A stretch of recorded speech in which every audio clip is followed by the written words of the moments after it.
नमस्कार। आज हम दुनिया की सबसे मशहूर किताबों में से एक स्टीवन कोवी की the 7 habits of highly effective people के सबसे जरूरी आइडियाज को समझने वाले हैं। तो चलिए कहानी की शुरुआत उस एक बड़ी प्रॉब्लम से करते हैं जिसे कोवी ने पिछले 200 सालों की सक्सेस पर लिखी किताबों को पढ़ने के बाद पकड़ा था। देखिए, पता ये चला कि सक्सेस को देखने का नजरिया ही बदल गया है। बहुत पहले जोर कैरेक्टर एथिक पर होता था, मतलब ईमानदारी, सच्चाई, आपके अंदर के गुण। ये एक इनसाइड आउट अप्रोच थी, यानी असली कामयाबी आपके कैरेक्टर से आती है, दिखावे से नहीं। पर आजकल क्या होता है? फोकस शिफ्ट हो गया है पर्सनैलिटी एथिक पर। मतलब बस पब्लिक इमेज कैसी है और कैसे जल्दी से जल्दी कोई शॉर्टकट मिल जाए। और बस यही वो प्रॉब्लम है जिसे ये 7 आदतें ठीक करने की कोशिश करती। तो ये रहा हमारा आज का रोड मैप। हम देखेंगे कि ये आदतें एक एक करके कैसे बनती हैं और हमें असरदार बनाती हैं। चलिए, सबसे पहले बात करते हैं प्राइवेट विक्ट्री की, यानी खुद पर जीत हासिल करने की। इसमें पहली 3 आदतें आती हैं जो किसी को भी दूसरों पर निर्भर होने से निकालकर आत्मनिर्भर बनाती हैं। तो आदत नंबर 1 है बी प्रोएक्टिव, मतलब अपनी जिंदगी की जिम्मेदारी खुद लेना। और ये आदत एक बहुत ही पावरफुल आइडिया पे टिकी है कि हम अपनी एनर्जी लगाते कहाँ हैं। देखिए, जो लोग रिएक्टिव होते हैं ना, वो अपना सारा ध्यान सर्कल ऑफ कंसर्न में लगाते हैं। मतलब वो चीजें जिन पर उनका कोई कंट्रोल ही नहीं है, जैसे मौसम कैसा है, पॉलिटिक्स में क्या हो रहा है। वहीं दूसरी तरफ प्रोएक्टिव लोग अपना फोकस सर्कल ऑफ इन्फ्लुएंस पर रखते हैं, यानी वो चीजें जिन्हें वो सच में बदल सकते हैं, जैसे कि उनका खुद का एटीट्यूड, उनके अपने फैसले। ठीक है, तो एक बार प्रोएक्टिव बन गए तो अगली आदत आती है डायरेक्शन की। मतलब ये पक्का करना कि जो भी मेहनत हो रही है वो सही दिशा में हो रही है, उसी मंजिल की तरफ जहां असल में पहुंचना है। इस बात को समझाने के लिए एक बहुत बढ़िया मिसाल दी गई है। जरा सोचिए, कोई बहुत तेजी से एक सीढ़ी चढ़ रहा है, पर जब टॉप पे पहुंचता है तो पता चलता है कि सीढ़ी तो गलत दीवार पर लगी हुई थी। ऐसी हालत से बचने के लिए ही ये आदत हमें चैलेंज करती है कि चढ़ाई शुरू करने से पहले अपनी मंजिल तय कर लें, यानी ये सोचना कि आखिर में किस रूप में याद रखे जाना है। और अब आती है तीसरी आदत, जो दूसरी आदत में देखे गए विजन को एक्शन में बदलती है। इसका सीधा सा मतलब है, पहले वो काम करो जो सबसे जरूरी है, ना कि वो जो सबसे अर्जेंट लगता है।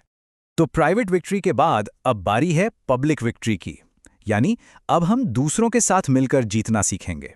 ये सफर है इंडिपेंडेंस से इंटरडिपेंडेंस का।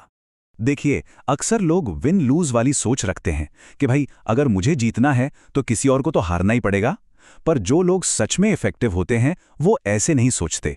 वो हमेशा एक ऐसा रास्ता निकालते हैं जिसमें दोनों पार्टियों का फायदा हो। इसे ही कहते हैं विन विन सोचना। अब जो अगली आदत है ना, वो विन विन सिचुएशन तक पहुंचने की चाबी है, और इसके लिए हमें बातचीत करने का अपना तरीका बिल्कुल पलटना होगा। इसको समझने के लिए एक छोटा सा किस्सा है। एक बार एक पिता शिकायत कर रहा था, मेरा बेटा मेरी सुनता ही नहीं। तो उनके दोस्त ने जवाब दिया, उसे समझने के लिए आपको उसे सुनना होगा। और यही इस आदत का निचोड़ है। हम में से ज्यादातर लोग जवाब देने के लिए सुनते हैं, समझने के लिए नहीं। असली समझ तो तब आती है जब हम पहले दूसरे के नजरिए को सुनने की कोशिश करें। अब आती है सिनर्जी। सिनर्जी क्या है? ये वो जादू है जो तब होता है जब हम पिछली सारी आदतों को मिला देते हैं। इसका मतलब है कि अलग अलग सोच और टैलेंट का फायदा उठाकर कुछ ऐसा बनाना जो कोई अकेला इंसान कभी नहीं बना सकता था। यानी 1 और 1 2 नहीं, 11। जो हाईली इफेक्टिव लोग होते हैं उन्हें पता होता है कि अकेले ज्यादा कुछ नहीं हो सकता।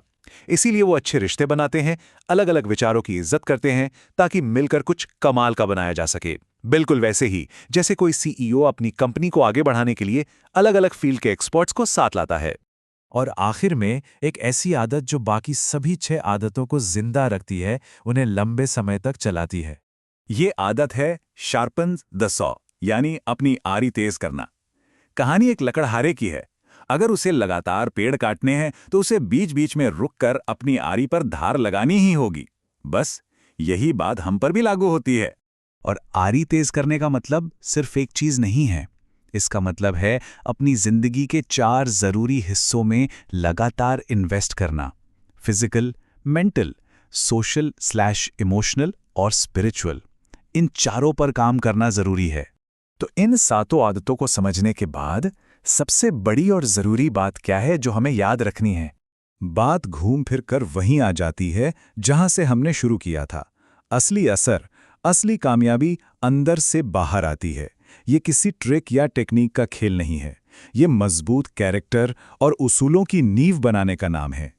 ये सातों आदतें मिलकर एक पूरा सिस्टम बनाती हैं, पर शुरुआत तो एक कदम से ही होती है। तो अब सवाल ये उठता है कि इन 7 आदतों में से वो कौन सी एक आदत है जिस पर आज से काम शुरू किया जा सकता है।